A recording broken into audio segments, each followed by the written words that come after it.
After seeing Top Gun Maverick in San Diego at the biggest IMAX theater I could find, Dad and I visited the USS Midway to continue the theme. This gigantic decommissioned aircraft carrier is named for the historic U.S. naval victory at Midway Island against the Empire of Japan in World War II. U.S. carrier planes sank 4 Japanese aircraft carriers in the span of a few days in June 1942 and turned the tide decisively in the Pacific Theater. At the time it steamed out of the shipyard, the Midway was the largest ship in the world and held the title until 1955. It is also the longest-serving aircraft carrier of the 20th century, 1945 to 1992. The tour starts after you climb the stairs and enter the Hangar Bay, which is an enormous metal cavern housing aircraft from nearly every generation. The Douglas Dauntless dive bomber is the first plane next to the entrance to the hangar deck. Its prominent location I can only assume is because it's the plane type responsible for sinking those 4 Japanese carriers. As you continue, you pass by the heavyweights of naval aviation history: the TBM Avenger, F-4F Wildcat, the Texan, A-1 Skyraider, and others. Dad and I immediately gravitated to the line for the disembodied F-14 Tomcat cockpit. The whole museum was slammed with people for the Memorial Day weekend, but we felt we had to weather the crowds because we were so hopped up on Top Gun thrills. Oh, man.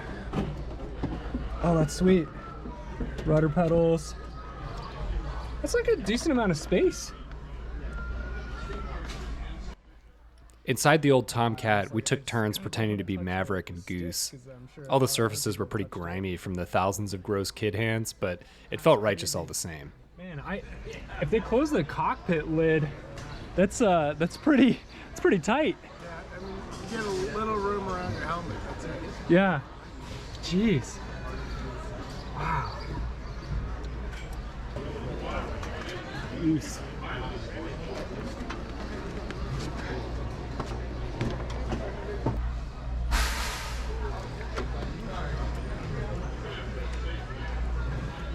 Look at all these breakers. Just like the movie.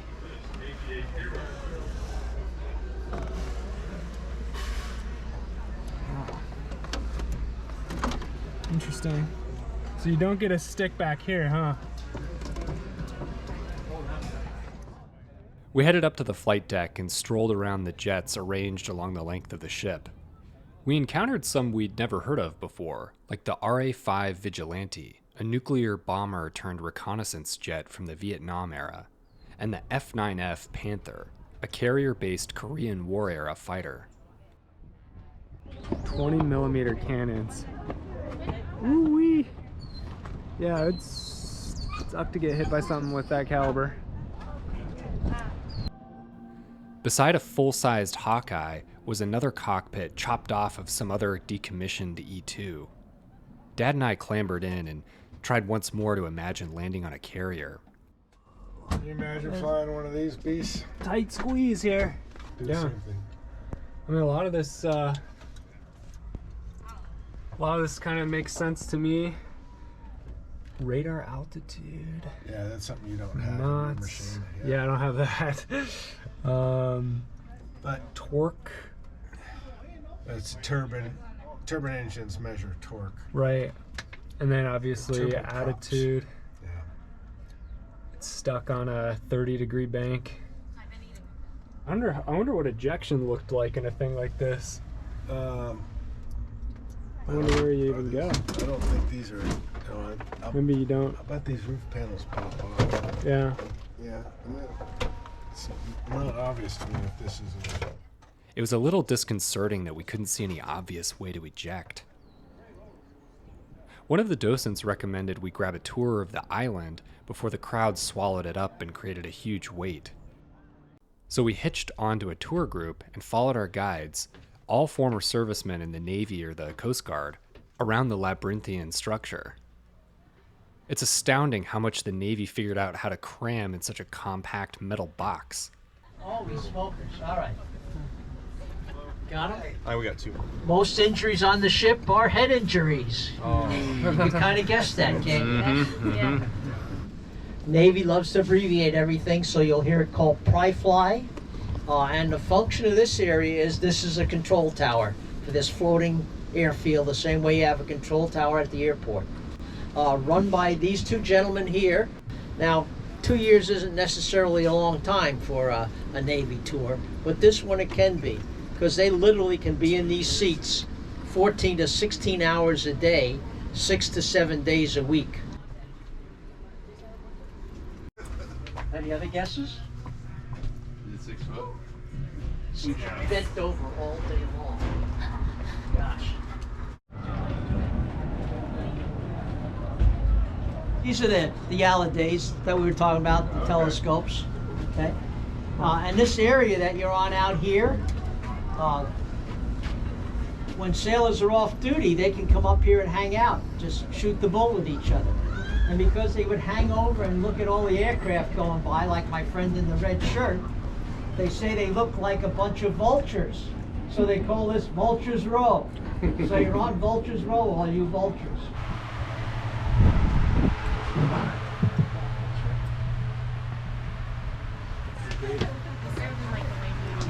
Yeah, okay.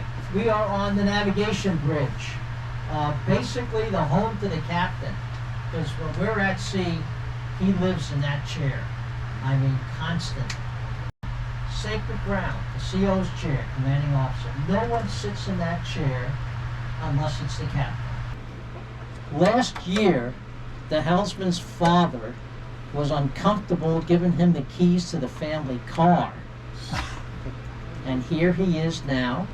He's 19 years old. He is driving a 69,100-ton ship with 4,500 people on board. After we weaved our way through the tiny metal doors and descended the impossibly steep stairs out of the island, Dad and I visited some of the jets we'd missed on our first pass.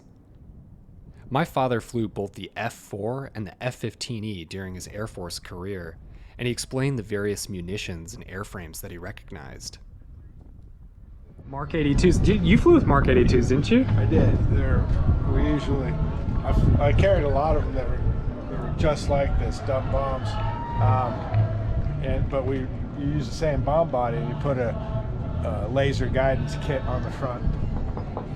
And boom, you've got a GBU? Yeah, the GBU 12. 12? Was this with a laser kit on the front. It created gyroscopic force that stabilizes the missile.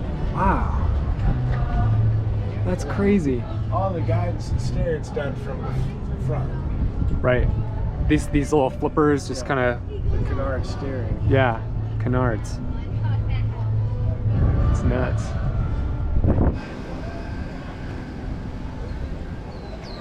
It was an exact copy of this feature. Wow. So what was the point of the vane? It narrows the gap. When you're going supersonic, the airflow has to be decelerated, so Right. it would pinch it off and decelerate the air going into the jet phase, the number one turbine. Wow. After we had our fill of the flight deck, we decided to make the loop through the Combat Information Center and the squadron ready rooms in the bowels of the ship. And event number 3 is over there, we're setting it up. When event number 2 is done, we'll wipe this off. The event number 3 comes over here, we start setting up event number 4. So we're going through the day. Check out that radar. Crazy looking.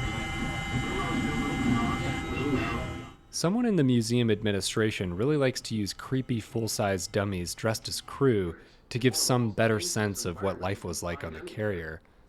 But all I could think about was how eerie this whole place must be at night, when the crowds are gone, and it's just these weird dolls inhabiting the silent darkness.